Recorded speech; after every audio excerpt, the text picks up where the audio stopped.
Isiwula sithi enhliziyweni yaso, akakho uNkulunkulu. Yonakele iyanengeka imisebenzi yabo. Akakho owenza okuhle. UJehova uyabuka esezulwini abantwana babantu, ukucinga ukuba ukhona yini oqondayo, ofuna uNkulunkulu.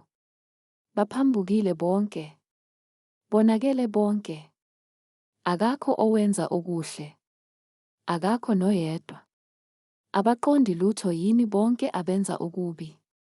Abadla abantu bami, njengokuba bedla isinkwa. Bangakhuleki kuJehova na, khona besaba nokwesaba, ngokuba uNkulunkulu ukuso isizukulwane sabalungileyo. Icebo lohluphekileyo niyalijabhisa, kepha uJehova uyisiphephelo sakhe.